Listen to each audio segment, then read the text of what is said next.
Hello everyone, and thank you all for coming. For those of you who are here for the first time, this is a traditional Korean Buddhist Dharma assembly. A Dharma assembly is a gathering of people for the purpose of learning and applying the Buddhist teachings and practices that lead to spiritual enlightenment. In the case of this Dharma assembly, we will be trying to learn and apply the practice of Sun, or Korean Zen Buddhist meditation. Now, it's customary for participants in a Dharma assembly to engage in Sun meditation from beginning to end. There are several benefits to this. First of all, when we meditate together, we create an energetic, cleansing, and clarifying atmosphere that's beneficial to all of us. On an individual level, we calm our emotions, we clarify and focus our minds, and this makes us highly objective and attentive, which puts us in a good position to come to terms with the teachings that are presented here and to decide whether on a personal level you want to incorporate this into your own lives. And finally,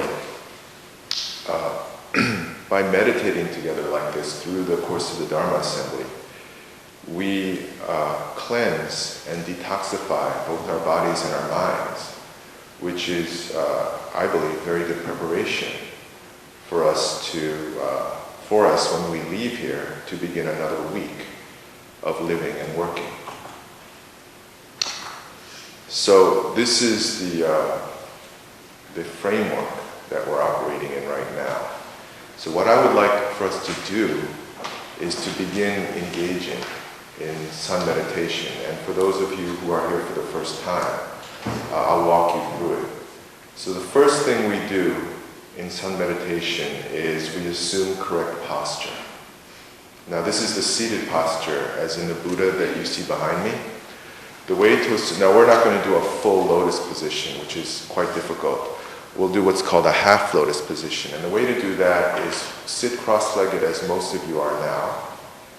Then take the heel of one leg and bring it in close to your crotch. And then take your other foot and place it, if you're flexible enough, on your lap. And if that's uncomfortable, you can just place it on your calf or on your ankle. So one leg gets stacked on top of the other. Then you take your right hand and place the edge of your right hand against your lower abdomen, palm up. You take your left hand, I'm going to have to put the microphone down for a moment. You take your left hand, place it on top of your right hand. Then you allow the thumb tips to meet in a nice curved rainbow shape.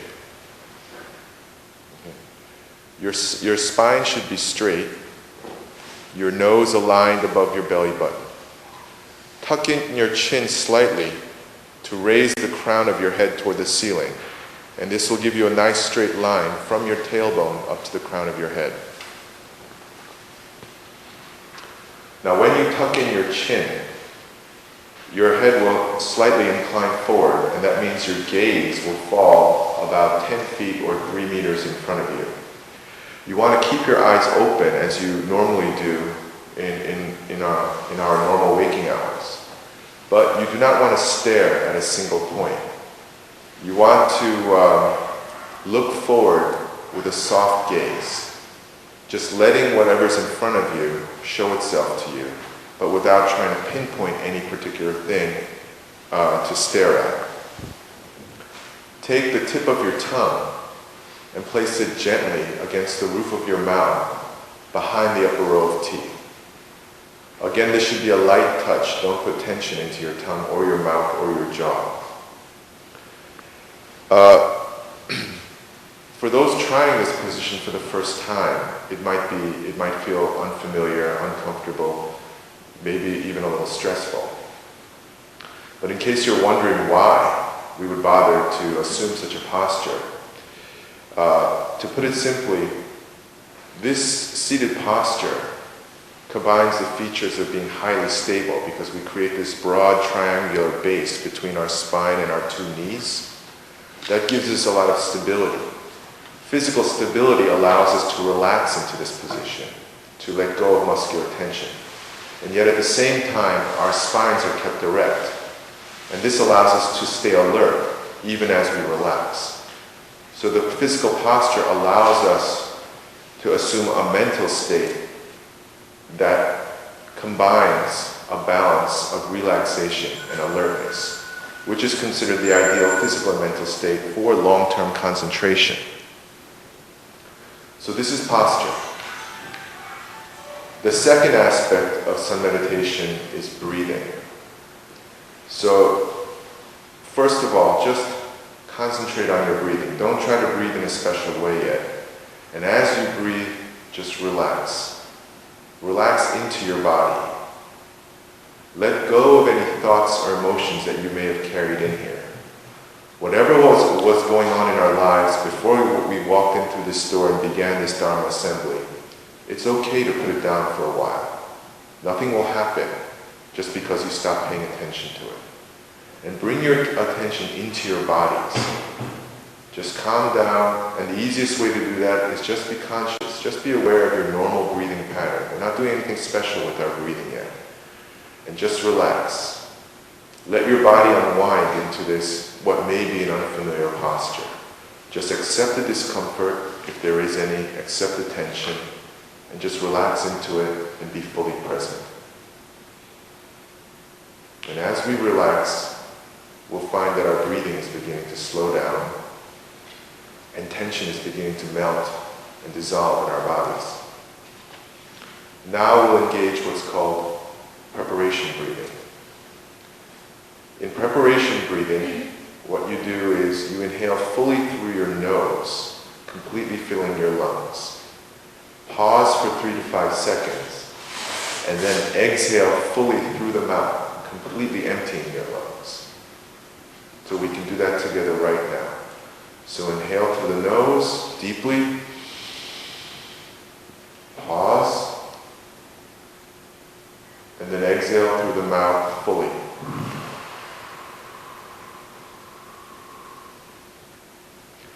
Again, inhale. Pause. Exhale through the mouth.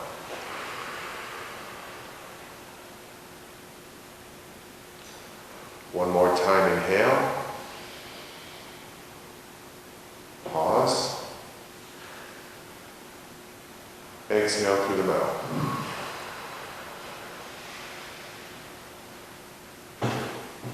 Preparation breathing offers several benefits. First of all, you flush out stale air that's collected in your lungs. Second, the actual act of breathing activates our nervous system and brains. It's kind of like hitting a reset button on a computer. Puts you back online. Third, by focusing sharply on our breathing for even just a few moments, we've automatically directed our attention away from the endlessly arising thoughts and emotions in our head, and returned ourselves to the present moment. Now we engage belly breathing or abdominal breathing, which is the main breathing technique for formal sun meditation. Now in belly breathing, what you do is you inhale as you normally would, gently and naturally. However, as you inhale, you push your lower belly forward slightly, as if your lower belly is filling with air. It's not literally physiologically filling with air, but it will feel like it. So you inhale, and as you inhale, you let your lower belly fill up a little bit like a balloon. And then you pause and hold for a few moments. And then you exhale through your nose this time. Exhale through your nose, and as you exhale, draw in your lower belly. Draw in your belly button toward the spine just slightly, as if you're squeezing out air that's been there. The ratio, the count for one round of belly breathing is, the recommended ratio is 3 seconds on the inhale, a 3-second pause, 3 to 4 seconds for slightly longer exhalation. That means one full cycle of breathing takes about 10 seconds. This can be long for some of you. For some of you it won't be, depending on your physiology and metabolism. If you feel that it's long, if you feel that it's strenuous to maintain a 10-second cycle of breathing, shorten it to your comfort. So you could go 2 seconds on the inhale, 2 seconds on the pause, and maybe 3 seconds on the exhale. And even if that's too slow for you, 1 second, 1 second, 2 seconds. Whatever makes sense to your body. And as you settle into it, you'll find over time that your breathing will naturally become longer, softer, more gentle, and more regular. And as your breathing stabilizes, so too will your state of mind. This breathing will calm your emotions, clarify your thoughts, and bring your mind into balance. That's why we do it. So we can try this together now. And just do this in the spirit of play. There's no good way to do this or bad way to do this. We're just trying something new with our bodies. So breathe in through the nose, and as you breathe in, extend your lower belly slightly. Pause. Then as you exhale through the nose, draw in your lower belly. And then move directly into the inhalation. Pause, exhale, and draw in your lower belly. At the beginning, this motion can feel counterintuitive because we're so used to breathing through our chest, our upper chest, which is actually known to be a high, shallow, and somewhat inefficient way of breathing. When we breathe using our belly, we use total lung capacity. So we are drawing in more oxygen with each breath and expelling more carbon dioxide and waste products with each exhalation. This alone helps us to find clarity in our thinking.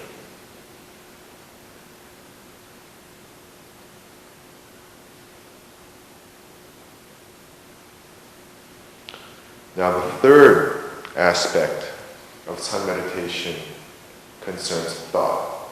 What do we think as we sit and breathe like this? This is the distinctive feature of traditional Korean Buddhism. What we think of, we don't repeat a phrase over and over. We don't pray. What we do is we ask ourselves a special question. And this question is called, within the Sun tradition, a hwadu, or a kongan. You may know the word kongan through its Japanese pronunciation, koan. But it's a question that we're going to ask ourselves. And the question is, this, what is this? This thing here, right now, hearing these words, feeling the sensations in this body, generating these thoughts, the me inside of me, what is this? This is the thing that we're trying to get enlightened to, what we really are.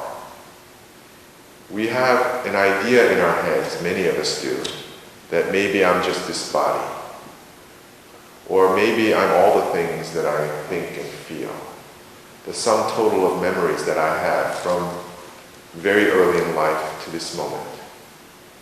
Some may feel that I am my personality, the sum total of my habits, beliefs, thoughts, emotional patterns, etc.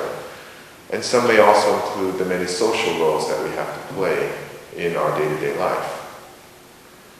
But the Sun Buddhist claim is that all of these things that we think of as being ourselves are actually manifestations of a deeper, more fundamental, original self. a source of all these things. And this source is also considered to be the source of the actual universe itself.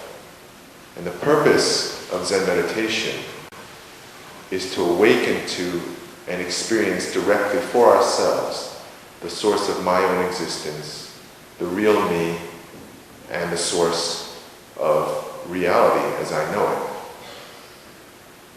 So when we ask this question, we're not going to try to generate an answer. What we're trying to do is fill ourselves with a state of questioning, which is called within the Sun Buddhist tradition, the great doubt. Great doubt is not a philosophical or theoretical inquiry. We're not trying to generate answers because answers are only labels that we place on something, and we want access to the thing itself. We don't need to make up names and explanations for it. We want to encounter directly the reality of our own existence. Now, understanding the doubt, the great doubt, can be slippery or elusive at the beginning. One way to think of it is simply this: I am a mystery to myself. My own existence, what I am, why I was born on this planet, what I was put here to do, what will happen to me after I die, all of these things are unknown. I'm filled with unknowable things that I just kind of paper over with the details of day-to-day living. But it's already there within me, this question, this mystery of my own existence. And the hadu, asking yourself this, what is this, raises that mystery, that great doubt, to the surface of our consciousness and allows us to engage it directly. So what does engaging it directly mean? It doesn't mean trying to resolve it, coming to an answer. It's just the opposite. We want to let ourselves be completely filled by it, completely consumed by it. We're going to open ourselves up to this mystery within us, this great doubt that's within the center of our hearts and minds. And the way it's explained within the Sun Buddhist tradition is that as you continue to practice this meditation, this great doubt, this great mystery begins to fill all of our waking hours, even when we're talking, even when we're reading and directing our attention elsewhere.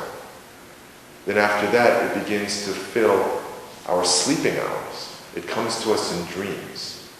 And when it comes to that point, the tradition tells us that we're very close to enlightenment.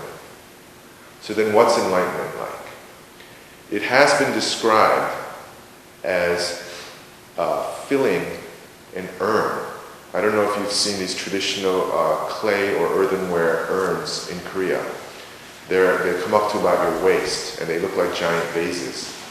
But you fill that completely with water, and then you take a boulder and smash it so that the water comes spilling out. Enlightenment is said, it has been described in those terms, that it's an explosive release of something within, and then you see directly, without the mediation of language or concept or thought, what you really are and what this place called the universe really is. That is the purpose of sun meditation. And we proceed toward that goal by trying to increase with every breath and with every thought this mystery that's expressed, this doubt that's expressed in the question that we give to ourselves. This, the thing that's feeling everything that I'm feeling right now, the thing that's hearing these words, what is this?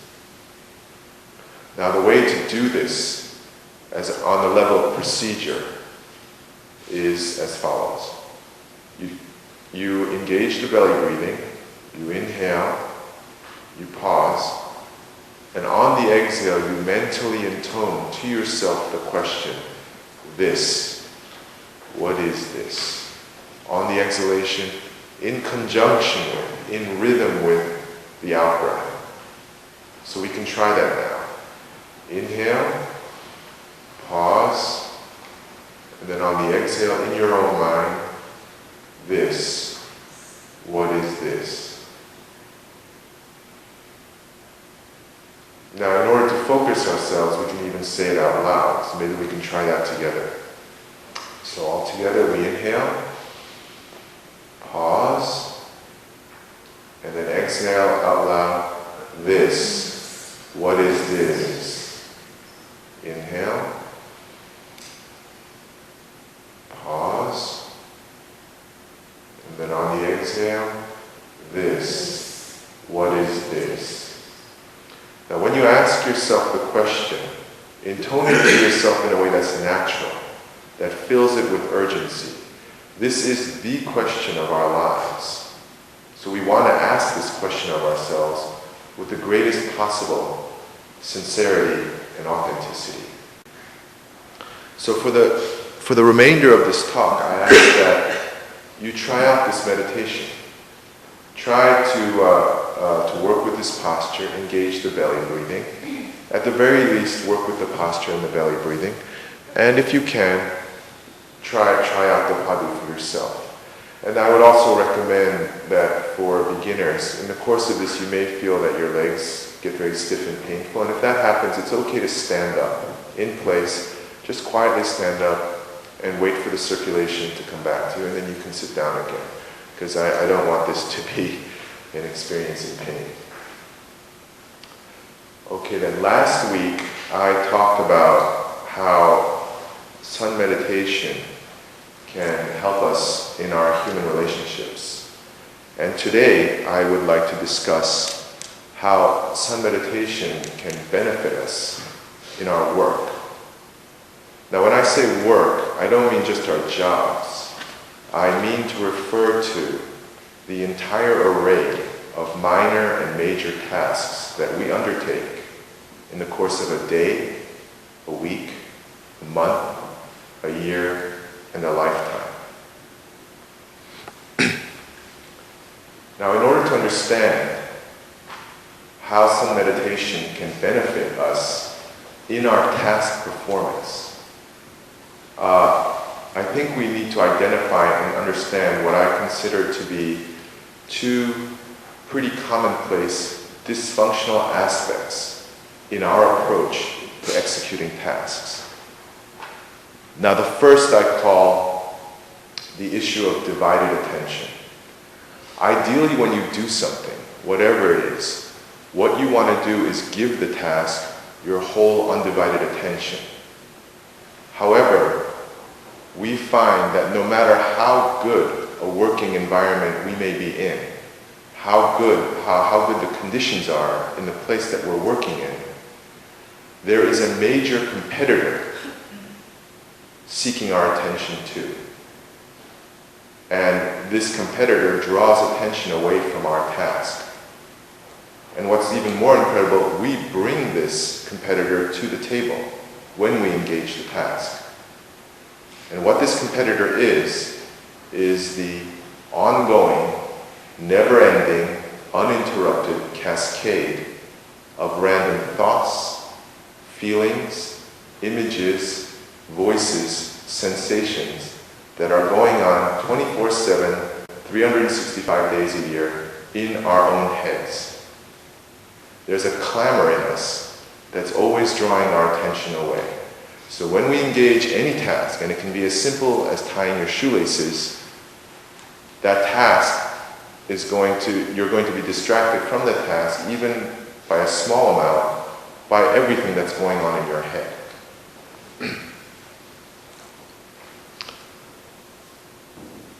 Now, what's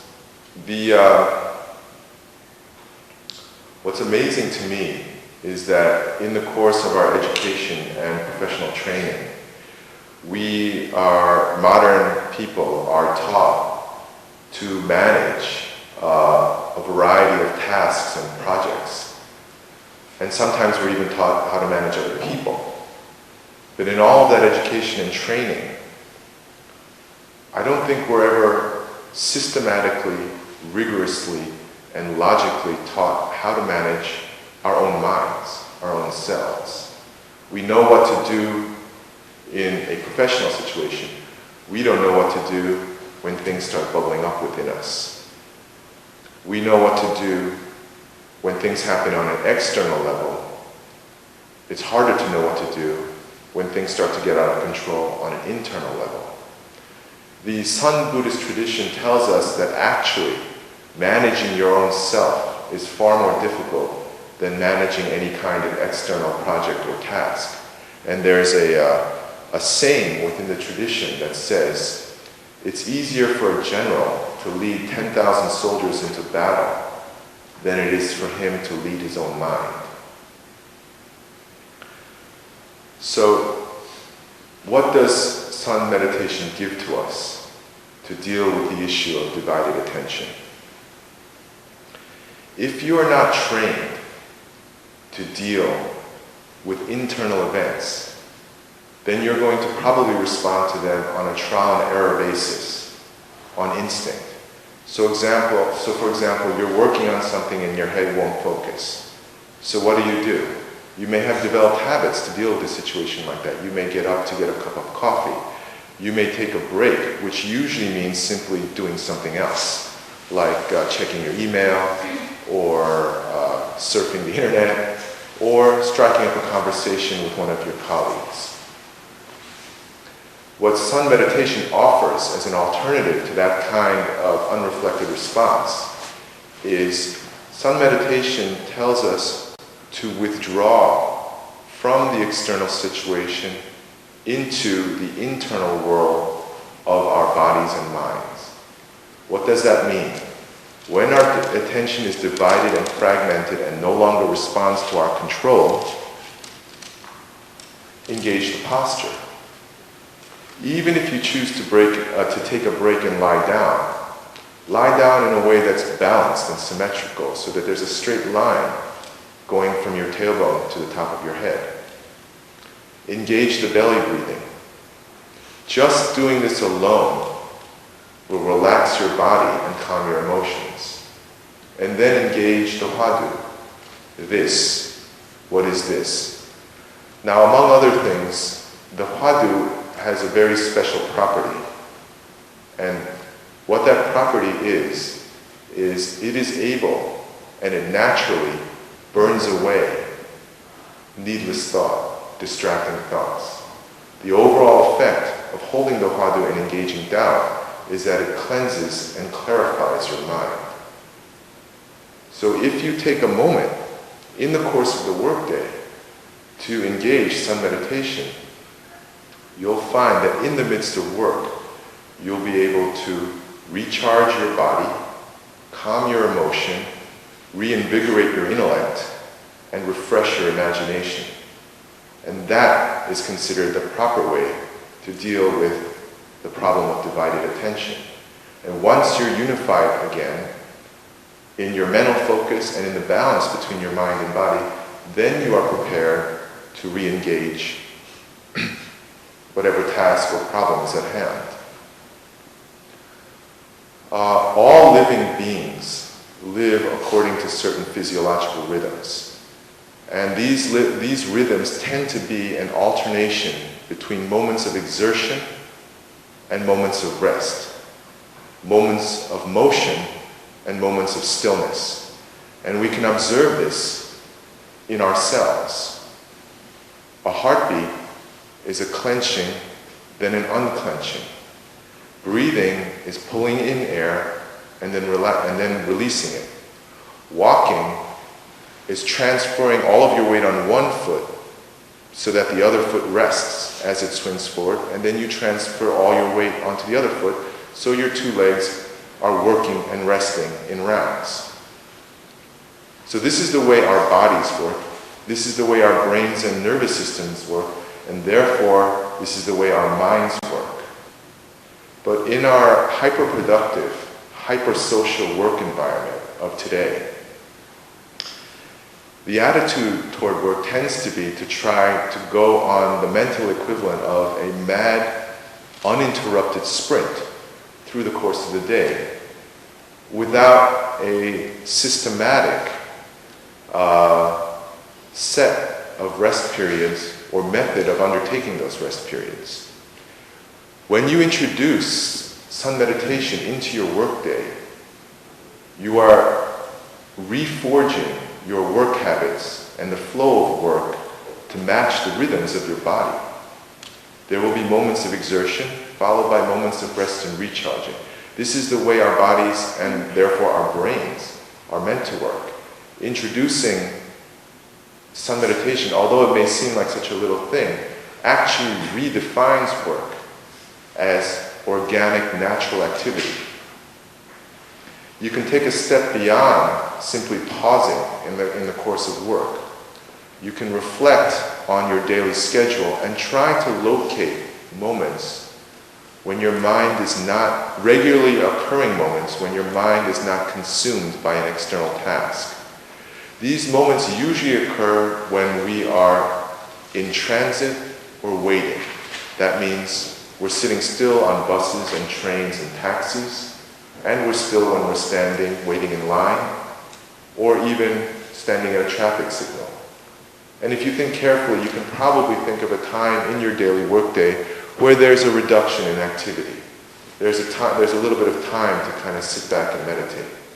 And then you can begin to take what normally we consider dead time, empty time, and regard those as opportunities to recharge ourselves, reinvigorate ourselves through meditation and introduce a natural biological rhythm into the course of our daily activities. Now, if we do this, initially, there may be a certain level of tension. We may feel like we're losing time by meditating. But in reality, once you get through the initial awkward adjustment period, we will probably find that we are actually more effective, more efficient, more creative, and even more productive in our work by matching our workflow to our natural physiological flow. So this is the way that sun meditation addresses the problem of divided attention and introduces the possibility of transforming our workday. The second dysfunctional aspect in many people's approach to task performance is what I call a result-oriented mindset. And what that means is, it's this idea that the importance of undertaking a task lies in the kind of outcome that it produces. Whatever we do, it's a means to a separate end. Now some degree of result orientation is probably necessary in the reality of today's society and economy.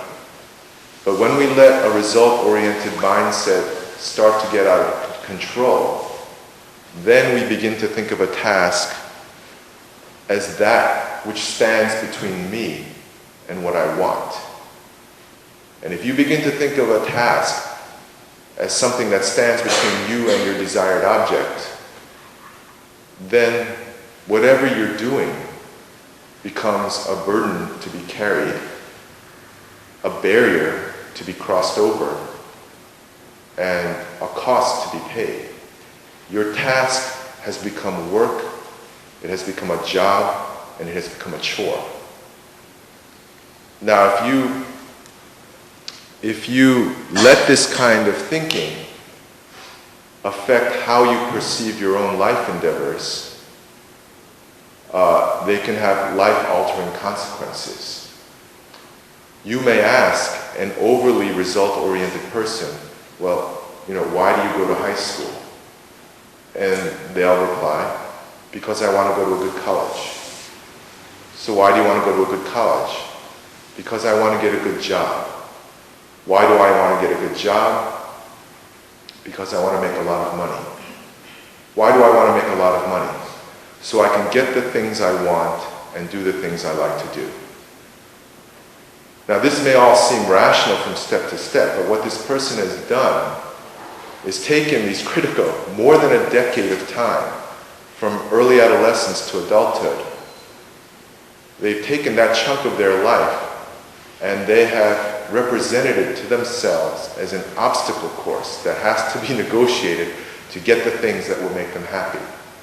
And when you do that, when you look at your life as an obstacle course to get to the things you want, then the world becomes a place that you're just passing through, rather than learning from.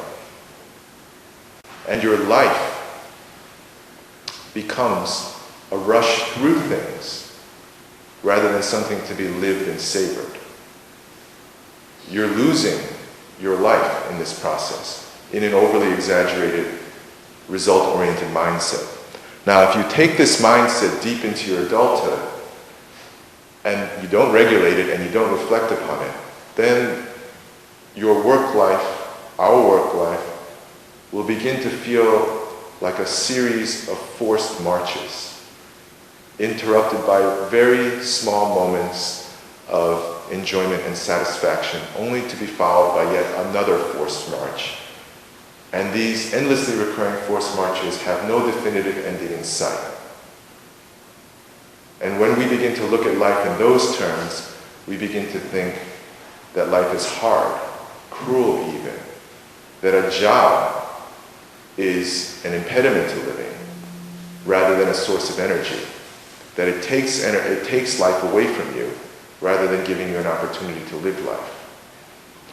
So what does Sun Buddhist teachings have to say with regard to a dysfunctionally result-oriented mindset?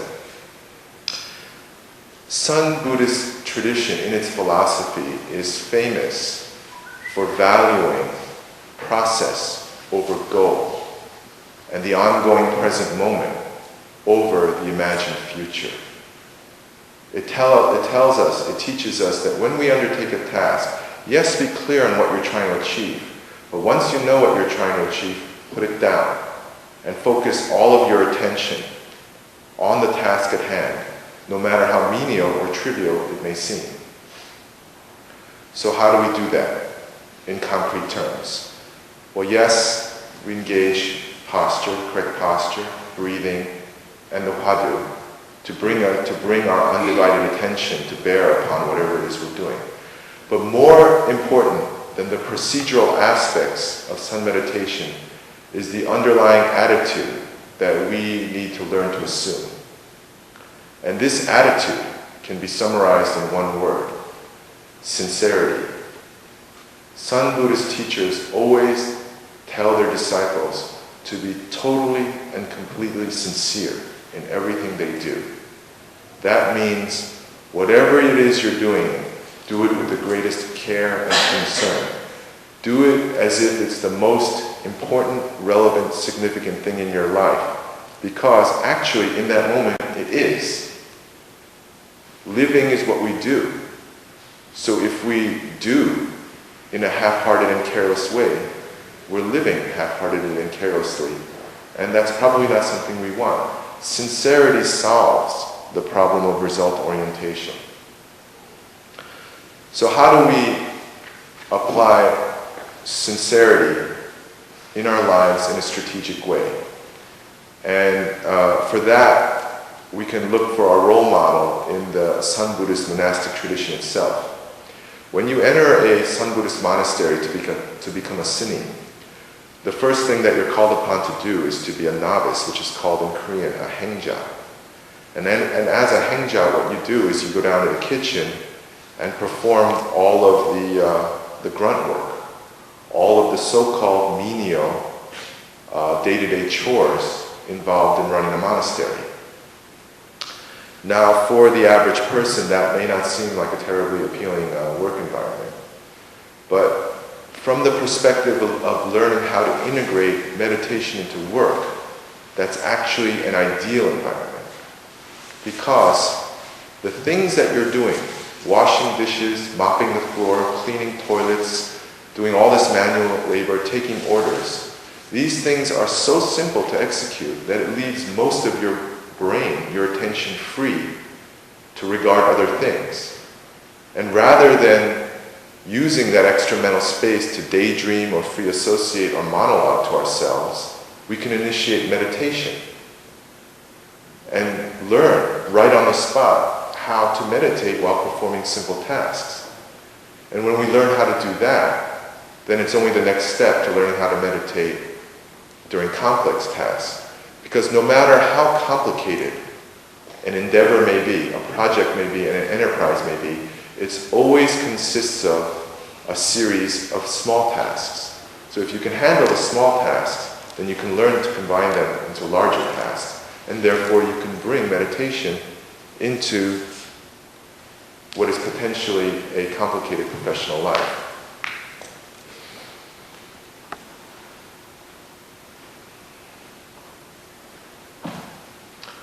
Now, it might be that you're thinking, well, I don't have the inclination of time to go to a Buddhist monastery to learn how to do this. But I would argue now that you don't have to.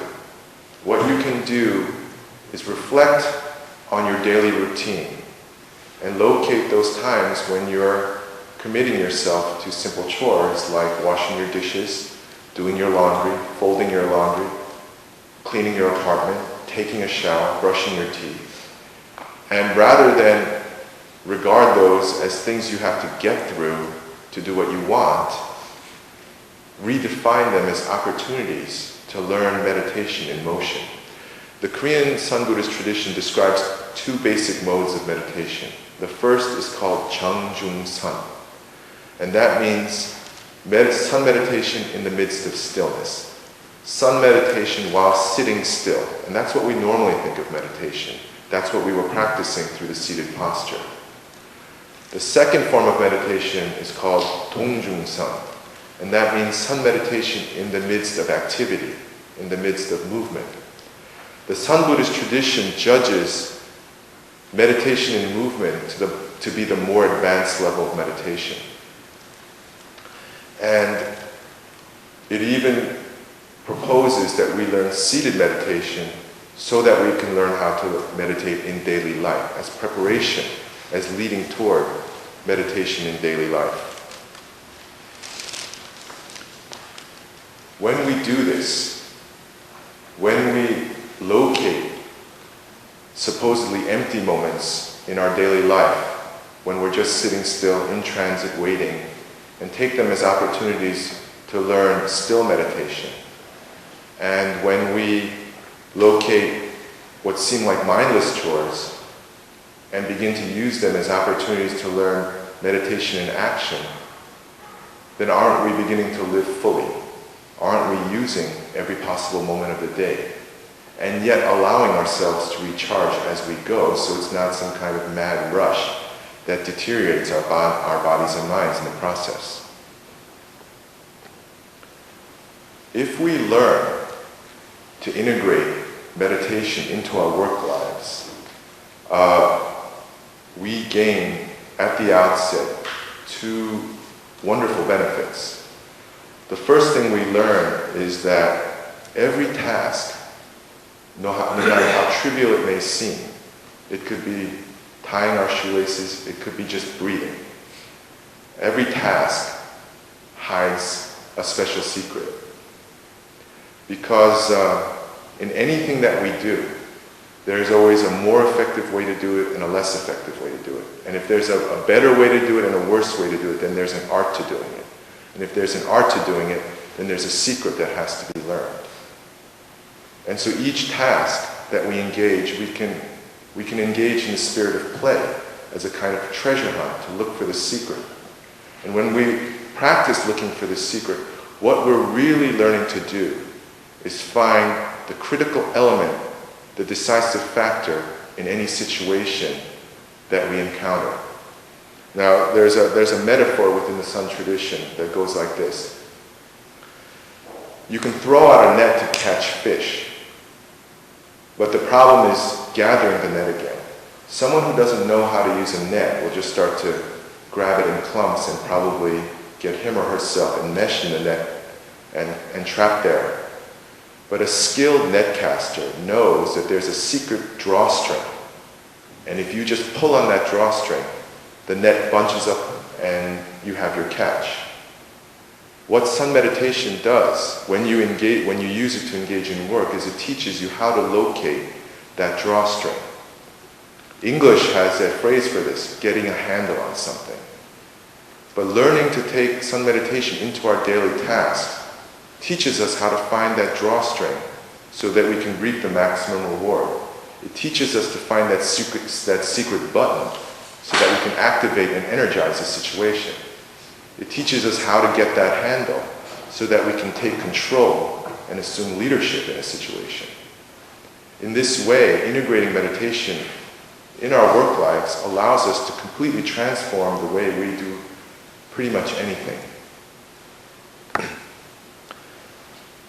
So, what I would like to say now in closing is, if there's a single idea, concept, or word that all of us, including myself, might take away from this talk, I think it should be sincerity. Sincerity is the key to resolving the issues of divided attention and an overly exaggerated result orientation. And what I would like to do in conclusion to this talk is for us to once again engage in a few minutes of meditation. So maybe actually all of you should stand up for a moment to stretch out your legs. So why don't you stand up?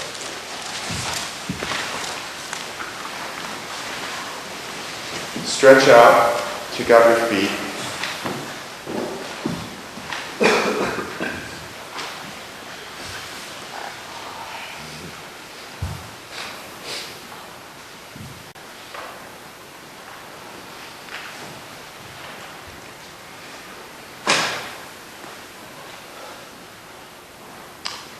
Okay, now please sit again.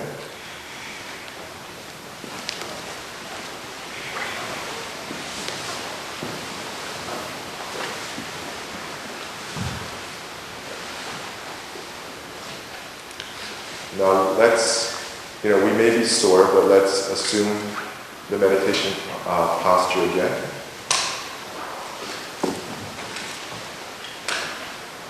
Engage the breathing. And on each exhalation, within yourself, ask with the utmost sincerity, this, what is this?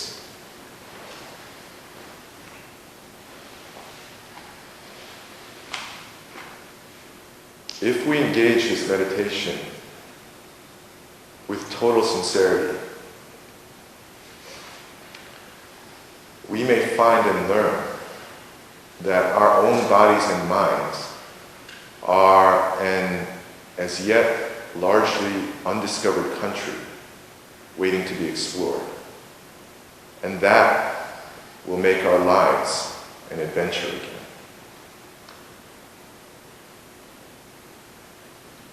Okay, then I will strike this chukpi 3 times and we will sit for 5 minutes.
Thank you very much.